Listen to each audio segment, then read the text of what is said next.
Donald Trump celebrated his 100th day in office with a campaign-style rally in Michigan, a part of the country which could benefit from a tariff policy which he claims will revive US manufacturing. Here he is speaking at that rally. We've been abused by friend and foe, and in many cases, friend has abused us more so than foe on trade.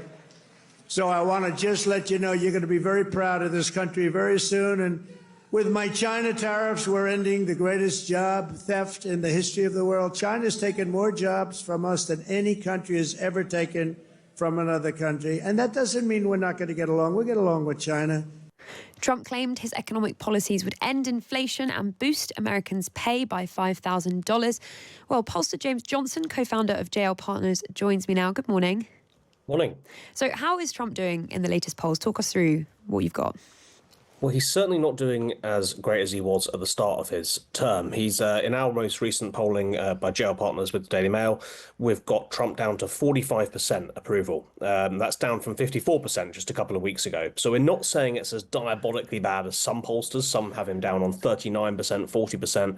But there's no doubt that the honeymoon is over for Donald Trump. Now, the fascinating thing is that the week after the tariffs were announced, we had a poll out, and it actually showed Trump at his most popular. So we don't think this is because of the tariffs. We think this is because of actually the U-turn on the tariffs. Some of the changes that he's made on tariffs recently, he's backtracked on his universal tariff, he's backtracked even just as recently as yesterday on some of the China tariffs. That has left some of his voters who before were saying he's really strong, he's really determined, he's doing what he said. It's left some of them slightly confused about what this is all about. So, look, this is not some grand abandonment of Trump by any stretch of the imagination. Voters, for example, really say that his first 100 days has been great on the border, for example. But some are just starting to doubt what the plan is at the moment. And clearly, Donald Trump will be looking to put that right. And do we have a sense, looking at those polls, both those that you've done and those of others, of exactly what it is that is causing that souring? So you mentioned there that it could be the U-turn. What's the evidence that we've got for the parts of this agenda in recent weeks that have caused a bit of a downturn for him? Yeah, so we asked voters in that poll, what is the biggest mistake of the first 100 days? And the word in the middle of the word cloud that is huge is the word tariffs. Like I say, I don't think it's tariffs in and of themselves. People actually generally sort of thought that respected Trump's position on tariffs in the US. But they're now a little bit like, what was the point of it? And I think, therefore, they're also starting to see some of the impact on their savings, on their wallets. US is very different to the UK in that their sort of pension system, a lot of people actually pay into what are called 401ks, which is basically paying into stocks for your pension. So you can see, a lot of Americans on their phone will be looking at their stocks having gone down over the last two weeks, and that being directly transferable to their pension. So I suspect that we're therefore seeing a bit of that bite. Also, people do still feel that the economy is in a bad way. 7 in 10 Americans say that the economy is either bad or worsening. That's not moved at all really since Trump came in. So that economic problem that Joe Biden and Kamala Harris had is actually still continuing in the Trump era. Like I say, it's not all bad. We did also ask in that poll, what is the biggest positive? And the big answer was the border and immigration. That may end up being a curse for the Republicans, though.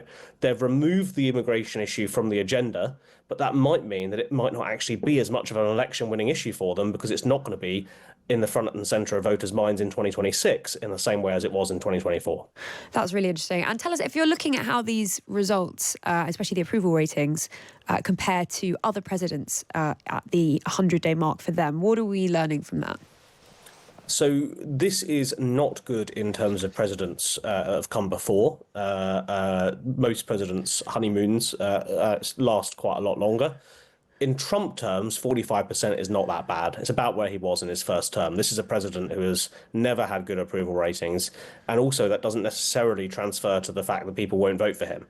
Lots of people say they disapprove of Donald Trump, but then vote for him anyway, because they quite like sort of some of his direction, even if they don't necessarily like him as a character. Some polls, like I mentioned earlier, are saying that this is the most unpopular president in the history of polling. I don't really buy that. The polls that are most negative on Trump are also the polls that were least accurate at the election in November, which I find slightly baffling. That some of these media outlets are still rehiring these same pollsters. Why are they getting it wrong? Sorry, sorry to interrupt you, but what is the reason why they haven't learned from the election and they are perhaps showing that the support is lower than you think it might be? Exact same problem that they had in November, which is that they have too many Harris voters in their samples. So when you look at a sample, you look at the percentage of people in the sample who voted Trump in 2024, Harris in 2024. For that to be representative, the Trump voters should obviously be higher than the Harris voters. Trump won the popular vote. But some of these surveys have Harris significantly overrepresented. I think it's partly because people are doing it cheaply and quickly. I think it's partly because they haven't learned the lessons. A lot of people are using single mode approach. They're phoning people up or they're doing it all online. And that inevitably picks up people who are most engaged.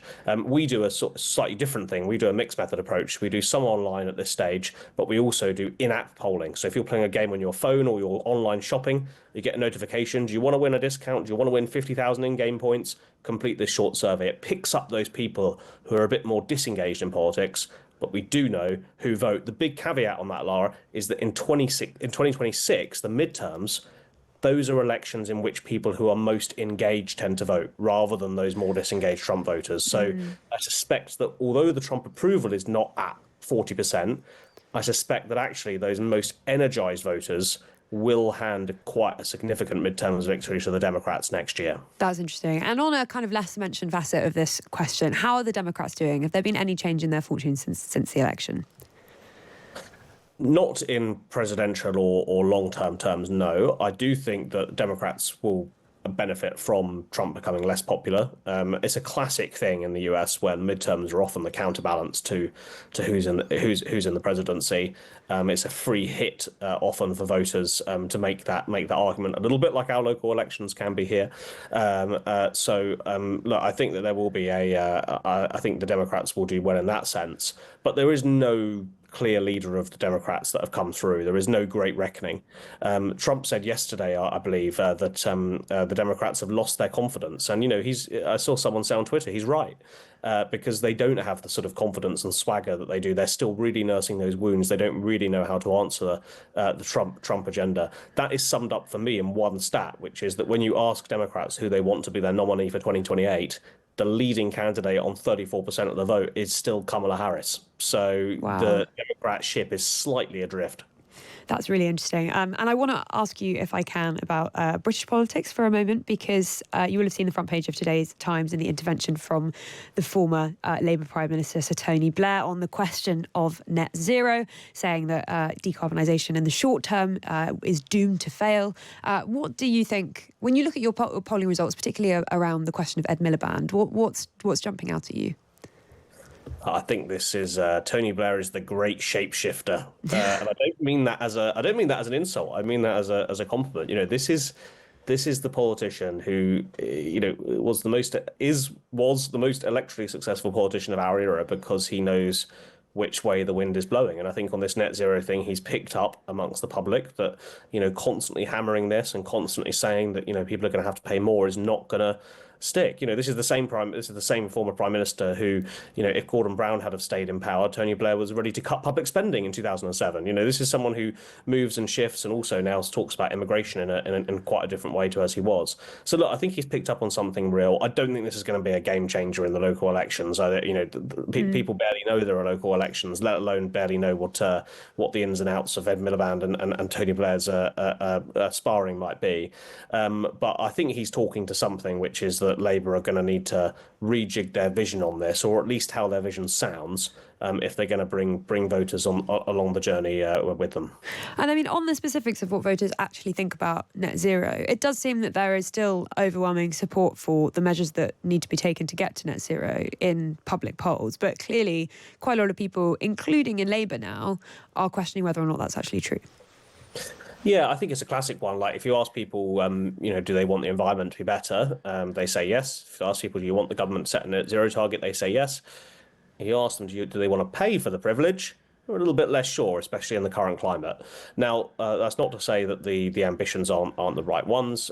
This is not something politicians should lead, right? They shouldn't just listen to the polls. I'm always saying, to people, don't always listen to people like me and in your profession, because governments and politicians should do what's right.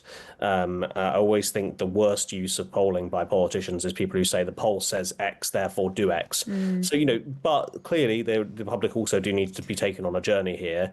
Look, I think it's about finding the ways to do this that don't put a huge burden on the taxpayer. That's ultimately how they're going to get there, and whether that means government stepping up more or whether it means other solutions, then or indeed delaying the timeline as has been discussed, then I suspect they'll be looking at those things. But look, if you want to save the environment, do it. Don't listen to the pollsters who are saying, oh, it might be a little bit unpopular. And I mean, on that question, in terms of the actual messaging that works, it was interesting listening to Minister on the broadcast round this morning, Steve Reed, saying that making the case really for net zero on the basis of energy security, which is definitely something that we've heard Keir Starmer say before, but it has felt before like there's been an emphasis on things like green jobs, which actually it seems like polling suggests is one of those messages that lands well with elites, but actually doesn't really seem to land well with those outside that category. Yeah, and this is continuing on that theme of what polling is good for. This is where polling can help you working out how to get across something you want to do, and the messages that work best on net zero are exactly as you say, energy independence, this sense that we need to have more secure energy, we need to have more things generated and created in the UK. That certainly helps. The green jobs angle, absolutely. This sense that we're going to see better high quality jobs in this sort of area.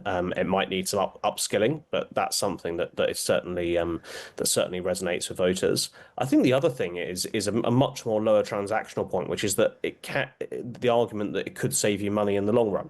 So, if you get an electric car, okay, it's going to be more pricey up front, but actually perhaps some of those servicing costs are going to be less. The same argument can be made, although it's a little bit more tenuous on the heat pump side of things too. Look, I don't think those arguments are there yet, but I think that's also where the direction of travel is going to go on this, trying to make that really sort of transactional case to people is that this is something that could save you money in the long run. That's how they got people doing things like the trade-in schemes and stuff on plastics and all of this kind of thing. Is like you'd get vouchers at Tesco or whatever. It's those incentives which really sort of drive public behaviour just as much as political messaging does. It's really interesting. Well, thank you so much for joining us. That was James Johnson, co-founder of JL Partners.